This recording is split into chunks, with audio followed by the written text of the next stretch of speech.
mucayyoo bareeddu tadabbaa wal qixaa odoona hayyamtee si jalatti lixaa jaalaluma keettu onnee kiyya fixaa. Ajaa'iba rabbii ta bareeddu haala urgaan foolii keetii fagootti nafaala addunyaa kanarraa eenyutu si caala. Afrikaa gurraatti ansitti hin qixxeessu chaayinaadha siin jechuuf karkarroo soorataa Oromoo siin jedha santu si horata. Oromtittii qal'oota mudhii walala addunyaa kanarraa eenyutu si caala rabbi si badhaase haala fi amala odoona hayyamtee si jalatti gala. Eessatti dhalatte Oromiyaa keessaa jaalalatee tirramee eessa si geessa abbaan caasaa kuni garuu baroo geessa chaasumaan si fuudhee Saharaa si geessa. Kireema barbaadde bitee si hoosisaa gabbiinaa si kaayirraa haa si goosisaa shakkiin godhin callii muxawwallee yaase amma shukuriitti ichi rabbi si badhaase. Ajaa'iba rabbii simatu murteessaa chaasa kiyyaan fuudhee Saharaa si geessaa xiqqoo hin taphattaa hashawaa facaaftee fedhuma kan keetiin shirrixii. Harkaan lafa qabde seenaa galmeessita hashawaan uffata guutuu balleessita yoo xiqqoo hashawaan taphattee dadhabde anatu si fuudhee magaalaa si geessa haliiba fi maangoo waan bade sirreessa.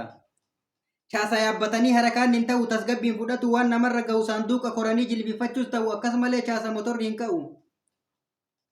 Raahaa qaamaa qalbii gammachuu nashaaxaa chaasa yaabbatu immoo faaxima barbaadaa isin warri dhiiraa jeebumatti yaada. Dubbiin tun shiran dhabdu. Ati maal jettamee barsiitu murteessaa yoo yaada gongore dhiifamaan sirreessaa takka shakkiin godhin Saharaa si geessa. Ati sitti yaadi harakaan hin ta'u xiqqaa fi guddalleen akka nu dhaga'u xalabaa wal baafnee manfu'oo taphannaa Saharaa keessallee wajjin gangalanna. An akkas filadhe akkas tunuuta yaa rabbi yoo kadhanne nu jalaa dhagayaa an yoo barbaadde miira keessa baya. Tish. Assalamu alaikum warahmatullahi wabarakatuh. Shamaa kafoon ilmaan bakka hojiitti kabajaaf jaalalli isin biraa jiraatu hin jecha. Ani caakkee keessa yookiin abbaa chaasati walaloo adda addaa itti booharuu barbaannan raahaa godhuu barbaannan karaa TikTokiitii fi karaa YouTube'itiin argachuu dandeettanii subscribe, like, share godhuun nu bira dhaabbadhaa. Yaada fi qabdan koomantii jala kaayaa hin taphannaa hin bashannannaa wal bashannansiifnaa isinii galee akkasumatti mirqaannaa fi malee waan biraatii miti wallahi waluma tattaabsiifnaa fi akkasitti akkamii qonni kun isin biraa nu qallisee bara wallah ajaa'iba rabbiiti qorri bareeddummaatee jira dhugaa